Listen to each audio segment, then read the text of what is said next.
Mucho gusto, mi nombre es Carlos Morales, soy residente 2 del posgrado de neumología del Hospital Roosevelt. También soy médico internista egresado del Hospital Roosevelt y hoy tengo el agrado de presentarles este tema que se llama exploración física y síndromes pleuropulmonares enfocados sobre todo en adultos.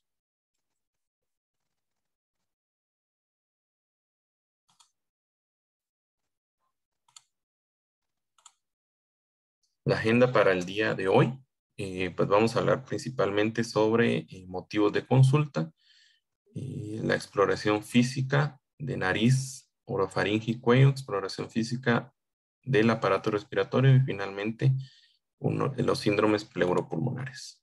Motivo de consulta. eh, Tenemos el primero, pues es la tos, es uno de los síntomas más frecuentes, es un motivo de consulta permanente en la consulta externa y la definición es contracción espasmódica y repentina de músculos expiratorios que tienden a liberar secreciones y cuerpos extraños. Dentro de la clasificación, pues tenemos la clasificación según tiempo o las características clínicas. Según tiempo, pues podemos verla como agudo, subagudo o crónica. Aquí vemos según el tiempo cómo se clasifica. Y la clínica pues puede ser seca o húmeda. Y la húmeda puede ser productiva o no productiva. La clasificación según las características pues puede ser la tos que llamamos conocida como tosferina. Aquí vemos las características clínicas de la tosferina, como que es una tos paroxística con una expiración violenta y explosiva seguida de inspiración intensa y ruidosa. La tos coqueluchoide, que es igual a la tosferina, pero sin el componente inspiratorio. La tos ronca o perruna, que es una tos seca, intensa y con accesos nocturnos. La tos bitonal, que tiene dos tonos, y la emetizante, pues acompañada de vómitos. En la anamnesis, nosotros tenemos que, vamos a ir buscando exhaustivamente el tiempo de evolución, las características clínicas o las características que tiene la tos de nuestro paciente, el momento de la aparición, síntomas acompañantes y fármacos. Dentro de los momentos de la presentación, pues la presentación puede ser nocturna, nos va a ir orientando a algunos diagnósticos diferenciales como tos cardíaca, enfermedad de reflujo gastroesofágico, asma o goteo nasal posterior, si la tos está asociada al ejercicio, la alimentación, cambios posturales, aquí vemos, pues nos orienta a bronquiectasias o en ambientes. Signos y síntomas, pues podemos tener la tos acompañada de sibilancias, hemoptisis, vómica y dolor.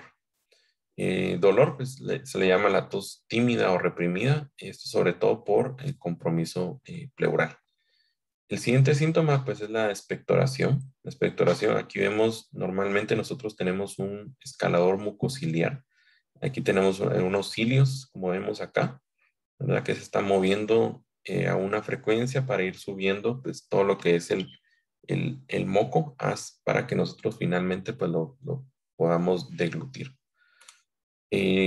La clasificación, aquí vemos cómo vamos a ir buscando nosotros algunas características propiamente de la expectoración. Puede ser ceroso, asalmonado, espumoso, mucoso, mucopurulento, perlado, numular o hemoptoico. También puede ser herrumbroso, achocolatado, con membranas, granos micóticos, cuerpos extraños o restos necróticos. También dentro de la expectoración, pues también tenemos lo que se le conoce como vómica, que es una expulsión brusca y masiva por la boca de una cantidad grande de pus y líquido. Está acompañado de bocanadas y golpes violentos de tos, sofocación y asfixia. Aquí vemos Surón nos presenta este gráfico que me parece muy interesante. Aquí tenemos que el origen de la vómica puede ser por absceso o algún quiste, por algún piema enquistado o incluso algún absceso hepático. Perdón, se me pasó una. Hemoptisis es el siguiente motivo de consulta, pues ya lo sabemos que es una expectoración con sangre proveniente del árbol bronquial, puede ser expectoración con sangre o propiamente sangre rutilante, y es un golpe de tos más comezón de faringe con un sabor salado, y muchas veces el paciente puede llegar a ver algunas burbujas de aire. Nuestro reto es siempre diferenciar entre hematemesis, epistaxis o gingivorragia. Y otro reto muy importante es tratar de definir eh, la cantidad para ver si nosotros estamos frente a una hemoptisis masiva o submasiva. Muchas veces es bien difícil tratar de cuantificar o que nuestro paciente lo cuantifique. Tenemos que tenemos que tener un abordaje minucioso, definir si es agudo o crónico, si hay algún antecedente, sobre todo fumador, tuberculosis, cariopatía, inmunosupresión por quimioterapia o si incluso podríamos estar frente a una hemorragia alveolar difusa. El siguiente motivo de consulta, que es muy interesante, este motivo de consulta es disnea. La semiología de Suros nos pone esto, me parece muy importante traerlo aquí con ustedes. Y Suros nos dice que la disnea en lo que atañe al aparato respiratorio es el más impresionante desde el punto de vista subjetivo y el que más llama la atención objetivamente. ¿Por qué nos pone Suros? Porque depende en gran parte de la sensibilidad general del paciente. La verdad que vamos a ver que es muy difícil a veces lo que el paciente podría llegar a determinar como disnea. Y actualmente en COVID pues lo estamos viendo, ¿verdad? Vemos algunos pacientes que están saturando 70% y uno pensaría que podría estar disnea, pero el paciente está de lo más tranquilo. Pues, tenemos algunas formas de abordar la disnea, ¿verdad? Podríamos llegar a tener una escala visual análoga, como vemos acá. Esto muchas veces nos puede ayudar en pacientes pediátricos o algún paciente que tenga algún retraso psicomotor. La escala de Borg que vemos aquí es una escala numérica con algunas características. Hay otra escala como la Sherwood-Jones, no se las voy a indicar, pero para que ustedes las vayan a buscar. También la escala de disnea de la ATS nos presenta algún índice para clasificar la disnea.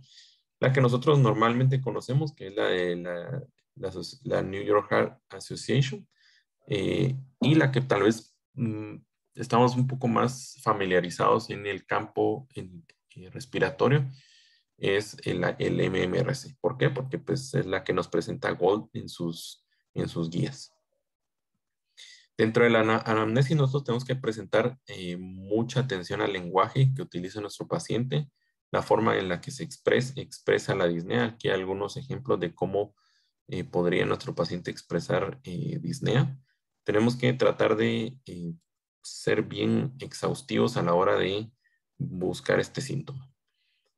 La clasificación pues, puede ser aguda o crónica. También podemos tener la disnea según la posición en la que aparece o en la que se exacerba. Tenemos la ortopnea, la paroxística nocturna, la trepopnea, que el paciente prefiere alguno de sus decúbitos laterales, la platipnea, que es la plaquea disnea que empeora de pie y mejora acostado. En el examen físico, pues nosotros tenemos que tratar de buscar pues, la frecuencia respiratoria de nuestro paciente, la profundidad, en la fase respiratoria en la que se encuentra la disnea, las modificaciones del aparato respiratorio o incluso datos de falla cardíaca. El siguiente síntoma pues, es el dolor torácico. Sabemos que el dolor puede ser local, puede ser irradiado o referido. Y tenemos que tomar en cuenta que el parénquima pulmonar, bronquiolos y pleura visceral carecen de sensibilidad dolorosa. Y una lesión pulmonar es dolorosa cuando hay una extensión a la pleura parietal o diafragma, alcanza grandes bronquios o tráquea, hay espasmos, está acompañado de algún espasmo vascular, sobre todo en embolia pulmonar, o cambios en la relación de la presión intrapulmonar e intrapleural, o directamente, o hay algún desplazamiento concomitante de algunas estructuras torácicas. También tenemos que tomar en cuenta que por la cercanía el abdomen, pues podríamos tener algún dolor referido hacia el tórax. Aquí vemos algunos ejemplos de algunos órganos en los cuales nosotros podemos tener manifestación propiamente torácica y respiratoria. Y al revés, también la neumonía pues puede llegar a irradiar hacia el abdomen, ¿verdad? Según la localización propiamente anatómica. Y algo muy interesante que nosotros tenemos que tomar en cuenta es el dolor de alguna patología del mediastino. Como vemos acá, el dolor del mediastino, pues normalmente, no siempre, ¿verdad? El dolor pues se irradia hacia el cuello cuando el paciente tiene alguna exacerbación de tos. Pues ya nos vamos a enfocar propiamente en la exploración física. Vamos a hablar ahorita de eh, nariz, senos paranasales, orofaringe y cuello. Dentro de la nariz nosotros tenemos que saber bien todas las características anatómicas del puente o de la nariz y también las características anatómicas o la localización anatómica de los senos frontales y los senos maxilares. Tenemos que, a la hora de estar haciendo la exploración física, pues hacer una palpación, una percusión adecuada de los senos paranasales. Esto nos puede orientar hacia algunas patologías como sinusitis aguda. En la exploración física de nariz, pues tenemos que definir bien qué es lo que estamos viendo nosotros y tal vez enfocarnos propiamente en tratar de buscar pólipos o alguna otra manifestación clínica. Esto pues es importante porque está asociado a algunas enfermedades patológicas, algunas enfermedades como asma. La orofaringe pues también es algo muy importante en neumología. Aquí vemos todas las características anatómicas. ¿Y por qué es esto importante? Porque pues esto nos va a orientar o nos lleva hacia la clasificación de Malampati. Aquí vemos las clases de Malampati y esto por dos grandes patologías, ¿verdad? Uno es la apnea obstructiva del sueño y la otra es que también nos podría orientar de que el paciente podría llegar a tener una ventilación o una colocación de tubo orotraqueal complicada. También tenemos que tomar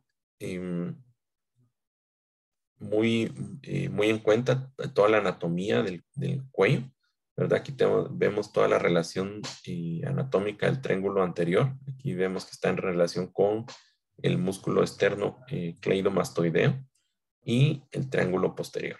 Esto pues porque sobre todo vamos a ir a buscar algunas para ir buscando la localización y abordaje anatómico. También aquí vemos las estructuras vasculares en relación al cuello. Vemos la vena yugular y la arteria carótida. También las estructuras anatómicas en relación con la línea media.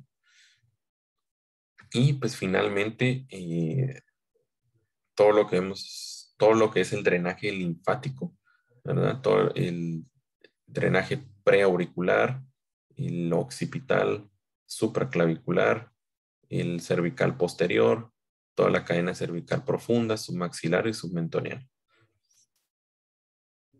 Enfocándonos ya propiamente en la exploración física del aparato respiratorio, pues tenemos que saber, esto es un pequeño repaso, un pequeño gráfico de la anatomía de la pared torácica y todas sus relaciones según, por ejemplo, aquí tenemos la escutadura supraesternal, el manubrio del esternón, el ángulo propiamente del esternón, el cuerpo y el proceso, o la apófisis xifoides, el ángulo costal, toda la relación que tiene, por ejemplo, a la hora de buscar la segunda costilla o el segundo espacio intercostal. Y como vemos acá, ¿verdad? Tenemos que tratar de buscar las costillas y los espacios intercostales, pues esto puede ayudarnos a tratar de hacer alguna intervención, por ejemplo, cuando tenemos un neumotórax a tensión, ¿verdad? O a la hora de colocar un tubo intercostal, o incluso pues también a la hora de estar haciendo alguna toracocentesis. Todo esto tenemos que tenerlo bien claro y pues obviamente nos ayuda a la hora de estar haciendo nuestra exploración física del aparato respiratorio. El siguiente punto que es bien importante que nosotros tenemos en cuenta son todas las líneas del tórax. Y esto, la línea del tórax, pues es importante porque nos va a llevar a tratar de definir algunas regiones propiamente torácicas. Las líneas del tórax, pues tenemos, lo vamos a dividir en tres grandes grupos, todo lo que es tórax anterior, lateral y posterior. Vamos a empezar con las líneas del tórax anterior. La primera pues es la línea medio esternal, que va desde la fosa yugular hasta el apéndice xifoides. La otra es la línea paraesternal, que es una línea que corre perpendicular a la articulación externo-clavicular. Y la línea medio clavicular. Esta desciende desde la mitad, ¿verdad? Aquí como vemos en esta línea, es una línea perpendicular a la mitad entre la articulación acromioclavicular y la articulación externoclavicular. La línea del tórax lateral, pues aquí vemos la línea del tórax posterior, ¿verdad? También tenemos que saber entre la línea posterior del lado derecho y la línea posterior del lado izquierdo es todo lo que se le llama tórax posterior, ¿verdad? Aquí tenemos la línea axilar anterior. Esta baja verticalmente, como vemos acá, a partir del punto en el que el borde inferior del músculo pectoral mayor forma un ángulo con la pared lateral del tórax y tenemos que ver, como vemos acá, con el brazo en forma horizontal. La línea axilar, esto como lo vemos acá, ¿verdad? La línea axilar media es una vertical descendente, como vemos aquí. Es una vertical descendente que parte del vértice de la axila. Y la línea axilar posterior baja en dirección vertical desde el borde inferior del músculo gran dorsal o dorsal ancho con el brazo en posición horizontal. Como les había dicho anteriormente, pues la línea axilar posterior, entre las dos líneas axilar posteriores, van a formar todo lo que es la pared torácica posterior. Aquí tenemos la línea, ya hablando propiamente de las líneas del tórax posterior, pues tenemos la línea vertebral. Es una línea vertical que sigue todo el trayecto de las apófisis espinosas de las vértebras. La línea escapular o las líneas escapulares, ¿verdad? Porque tenemos derecha e izquierda, pasan por el borde interno de cada una de las escápulas. La línea escápulo-espinal, esta es una línea horizontal que sigue la espina de la escápula y señala el cruce de la apófisis espinosa de la tercera vértebra dorsal y constituye el punto de referencia del origen de las fisuras pulmonares. La línea infraescapular es una línea horizontal que pasa, como vemos acá, ¿verdad? Que pasa por la parte inferior de la escápula y entre la séptima y octava apófisis espinosa dorsal. Y al final, pues tenemos la línea duodécima dorsal o basal de Morin-Kwan. Esa corresponde al límite inferior del tórax y esta línea se traza con una horizontal, como vemos aquí, a nivel de la duodécima costilla derecha e izquierda. Y esta línea pues se desplaza de 2 a 3 centímetros durante la inspiración y la expiración. Ya definidas las líneas del tórax, pues vamos a pasar al siguiente punto que son las regiones del tórax. Las regiones del tórax están limitadas por todas las líneas del tórax descritas previamente. Y como pues obviamente las regiones van a ser anterior, van a haber regiones anterior, lateral y posterior. La primera región de la cara anterior del tórax, pues tenemos todo lo que es la región supraclavicular. Tenemos la región supraesternal. De ahí vamos a tener la región infraclavicular, que sus límites incluyen el borde inferior de la clavícula, el superior de la tercera costilla y la línea medio esternal y axilar anterior. De ahí tenemos la región mamaria. En las regiones de la cara lateral del tórax, pues tenemos una región propiamente llamada axilar. Perdón, y la infraaxilar. La infraaxilar se extiende desde el límite inferior de la región axilar hasta el borde que hace con las costillas falsas. En la región posterior pues tenemos una región supraescapular, una región escapular. La región escapular está ocupado principalmente por todo el hueso de la escápula y desde el punto de vista semiológico pues puede llegar a tener poca importancia. De ahí tenemos la región escápulo-vertebral, se localiza entre el borde interno de la escápula y de la tercera a la séptima apófisis espinosa de la columna dorsal. Y de ahí tenemos todo lo que es la región infraescapular, que se localiza entre la horizontal que pasa por el ángulo de ambas escápulas y la línea de la duodécima dorsal. Ya definidos todo lo que son las líneas propiamente del tórax y las regiones del tórax, pues vamos a pasar a todo lo que es la etapa de la exploración física respiratoria. Y las etapas, pues ya como lo sabemos, vamos a tener la inspección, palpación, percusión y auscultación.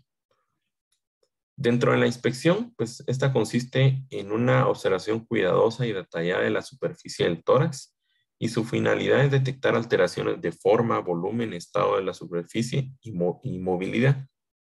Y dentro de la inspección, pues nosotros podemos tener una inspección estática o dinámica. Dentro de la inspección estática, pues vamos a tratar de definir el tipo de tórax, si existe alguna deformidad, alguna alteración del estado de la superficie y buscar sobre todo asimetrías. Podemos tener anormalidades congénitas o adquiridas. Dentro de las congénitas, pues pueden haber tórax acanalado, excavatum, piramidal o piriforme. Y dentro de las adquiridas, pues podemos tener un tórax raquítico o enfisematoso. Aquí tenemos algunos ejemplos que nos pone Suros en su libro, ¿verdad? Como vemos un tórax de un infante, un tórax esténico o normal, hipoesténico o hiperesténico, un tórax enfisematoso, un tórax un aplanamiento, un pectum excavatum, un pectum carinatum. En la inspección estática también nosotros tenemos que tener algunas características de la piel, ¿verdad? Si hay presencia de algún nevo, acné, cicatrices, estrías, vesículas, manchas, quistes, tumores, o sobre todo también, muy importante y no se nos tiene que olvidar, es si tenemos algún dato de circulación colateral o red venosa colateral. Los músculos no deben de parecer atróficos ni espásticos, y la columna pues no debe presentar desviaciones laterales, posteriores o anteriores. Y algo que muchas veces también se nos olvida es los dedos, ¿verdad? Los dedos que nosotros ya sabemos que son los dedos hipocráticos, que también nos puede orientar mucho a patologías propiamente de respiratorio. Pues es algo que tal vez no lo vemos muchas veces, pero hay que saber cómo evaluar los dedos de un paciente desde el punto de vista respiratorio. De ahí la inspección dinámica. La inspección dinámica básicamente lo que nos permite es evaluar las características de los movimientos respiratorios en lo que se refiere sobre todo a frecuencia, ritmo, amplitud y simetría. Y dentro de las alteraciones, pues podemos tener alteraciones en el número y amplitud de las respiraciones por minuto. Tenemos la batipnea, que es un aumento en la amplitud de los movimientos respiratorios sin modificación ostensible de su número. La taquipnea es un aumento de la frecuencia respiratoria. Polipnea es una respiración propiamente superficial. Y la bradypnea es una disminución en la frecuencia respiratoria. Y algunos trastornos clásicos del ritmo respiratorio, pues tenemos aquí un esquema de la respiración de Cheyne-Stokes, que es una respiración amplia y ruidosa, seguido pues de una respiración superficial y silenciosa con una apnea de 10 a 15 segundos o más, acompañado de somnolencia o inconsciencia, miosis, cianosis o descenso de la tensión arterial.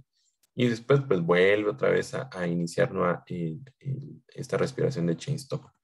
También tenemos la esquema de la respiración periódica de Biot, que es una apnea de duración variable de 5 segundos hasta 30 segundos y en una respiración de amplitud igual o desigual. Aquí tenemos algunos otros trastornos del ritmo respiratorio. Aquí tenemos nuevamente Cheyne-Stokes, Biot y la respiración de Kussmaul. También algo que no se nos debe olvidar es buscar en pacientes traumatizados cómo se tenemos el tórax inestable, ¿verdad? Este es un paciente con una inspiración pues, normal y en un paciente con tórax inestable, pues la respiración o el tórax va a ser este movimiento que vemos aquí en esta gráfica. A la hora el siguiente punto es la palpación. ¿Para qué nos sirve la palpación? Es para el estudio de la movilidad del tórax, eh, sobre todo con las maniobras de ampliación superior e inferior y amplexación y ampliación, perdón. La amplexación superior, pues vemos aquí que el explorador pone las manos sobre los huecos supraclaviculares y los pulgares tocan las apófisis espinosas y los dedos medios e índices sobre las clavículas. Y lo que trata de hacer es pues, solo tratar de verificar o medir el movimiento libre del tórax. También tenemos una amplexación inferior, se colocan las manos en forma simétrica a nivel de las líneas infraescapulares y igualmente, ¿verdad? Tenemos que evaluar el movimiento libre del tórax. Y amplexión, pues ponemos una mano en la cara posterior, una mano en la cara anterior y básicamente también es ir viendo el movimiento del tórax. Otra cosa en la palpación es la transmisión de las cuerdas vocales, ¿verdad? O la vibración de las cuerdas vocales. Y la maniobra consiste en que el sujeto repita con voz bien articulada, con intensidad moderada y lentamente una palabra con U y O, como uno, prolongado, y el sonido de la U, y diciendo uno, básicamente, ¿verdad? Entonces lo que tenemos que ver es si hay esta transmisión de las vibraciones vocales.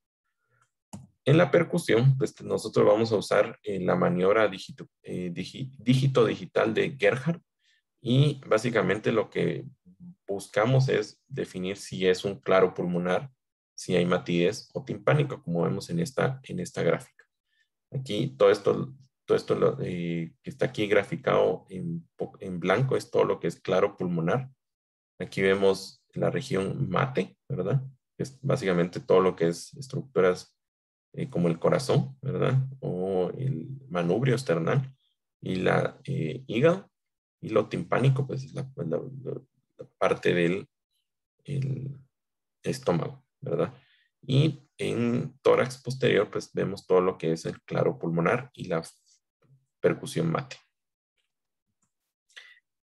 En la auscultación, pues es una de las cosas más importantes que nosotros hacemos, ¿verdad? Muchas veces lo hacemos de primero, pero tendríamos esta es la última parte de la exploración física del aparato respiratorio y debemos llevar un orden, ¿verdad? Ya sea si estamos en pared posterior del tórax, ¿verdad? Tenemos que llevar este orden como en este esquema y en la pared anterior del tórax, pues deberíamos de llevar también el mismo orden.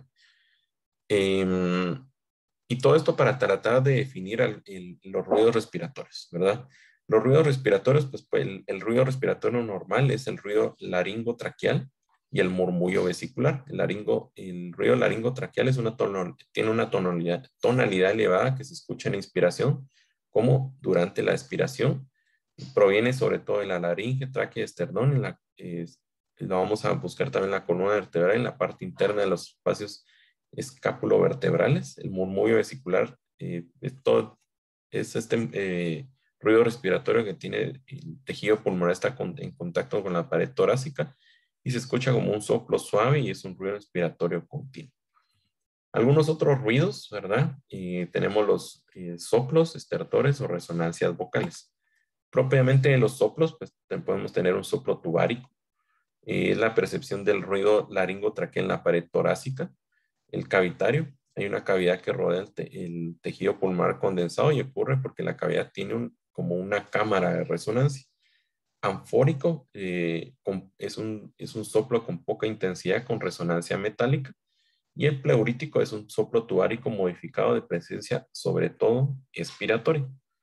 Dentro de los estertores, pues tenemos algunos estertores traqueales que ocurren por la presencia de secreciones en la laringe, tráquea o bronquios gruesos. Los roncantes se pueden producir por la presencia de moco espeso o por la disminución de la luz por la contracción de los músculos bronquiales y edema de la mucosa. Los silbantes sibilancias y pitantes se presenta pues, sobre todo por alguna obstrucción de los bronquios de pequeño calibre y se distingue por su tonalidad, sobre todo agudo. Y los crépitos o crepitantes se ocultan al final de la inspiración y son la consecuencia de la extensión o que tenga algún material los alvéolos. Y las resonancias vocales, pues tenemos sobre todo la broncofonía. La voz llega al oído con mayor intensidad y resonancia que en condiciones normales. La pectoriloquia, las palabras se reconocen con claridad y se llama pectoriloquia áfona cuando la voz del paciente que cuchichea se oye con mucha claridad. Y la egofonía son modificaciones de la voz transmitida que se escuchan estridentes, agudas y con un carácter tembloroso. Ya definiendo pues toda esta parte de lo que es el examen físico respiratorio, pues vamos a pasar a los síndromes pleuropulmonares. Y los síndromes pleuropulmonares pues son varios como los vamos a ver a continuación. Primero tenemos la condensación, el primer síndrome pleuropulmonar. En la inspección estática, pues obviamente los movimientos respiratorios van a estar disminuidos, la ampliación y amplexación va a estar disminuidos, los movimientos respiratorios disminuidos y la transmisión de las vibraciones vocales aumentadas. Una percusión puede ser mate. En la auscultación, pues también la transmisión de las vibraciones vocales aumentadas y los ruidos respiratorios aumentados. Podemos encontrar un soplo tubárico o cavitario. Podemos encontrar roncantes, ¿verdad? Y pectoriloquia áfona. El siguiente, pues la atelectasia. Igualmente, en la inspección estática e inspección dinámica van a estar disminuidos ambos. En cualquiera, en el hemitórax que esté afectado, los movimientos respiratorios y la transmisión de las vibraciones vocales disminuidas. La percusión puede ser mate o submate y la auscultación, pues también podemos encontrar la transmisión de las vibraciones vocales y los ruidos respiratorios disminuidos. Cavitario, igual, inspección estática y dinámica va a estar disminuida. Los movimientos respiratorios y la transmisión de las vibraciones vocales va a estar disminuido. La percusión, pues aquí la diferencia va a ser que va a haber una hiperclaridad localizada y la auscultación, pues transmisión de las vibraciones vocales y los ruidos respiratorios disminuidos. La rarefacción, igual, ¿verdad? Vamos a encontrar en la inspección estática y dinámica disminuida. El tórax normalmente o podemos encontrarlo en tonel. Los movimientos respiratorios y la transmisión de las vibraciones vocales disminuidas. La percusión va a estar hipersonoro. La transmisión de las vibraciones vocales y los ruidos respiratorios disminuidos. Y podemos encontrar crepitantes o roncantes.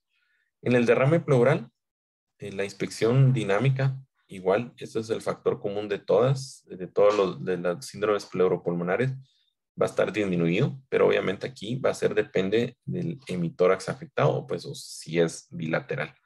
Igual, los movimientos respiratorios en la palpación y la transmisión de las vibraciones vocales van a estar disminuidos en el hemitórax afectado. También vamos a encontrar matidez a la hora de hacer la percusión. La auscultación, ruidos, la transmisión de la vibración vocal disminuida con los ruidos respiratorios disminuidos en el hemitórax afectado. Podemos encontrar frote pleural y la pectoriloquia pues puede ser áfona, sobre todo en el borde del derrame. Y neumotórax, pues aquí la diferencia es que vamos a encontrar la transmisión de la vibración vocal aumentada. En la percusión va a ser hipersonoridad en el hemitórax afectado. Y la auscultación para la transmisión de las vibraciones vocales y los ruidos respiratorios disminuidos. Entonces, algunas características que se los subrayo aquí, ¿verdad? Sobre todo en la condensación y en el neumotórax, vamos a ver que en la palpación vamos a encontrar la transmisión de las vibraciones vocales aumentadas. Y en la auscultación y en la condensación, pues también la transmisión de las vibraciones vocales aumentadas y los ruidos respiratorios aumentados. Son algunas de las características que hacen diferente con las demás. Obviamente, pues cada una va a tener algunas características como la pectoriloquia, o si encontramos crepitantes o no encontramos crepitantes, o en el hemitórax que esté afectado. Pues básicamente lo que vemos aquí es el final o todo lo que condensa en la inspección o el examen físico de nuestros pacientes.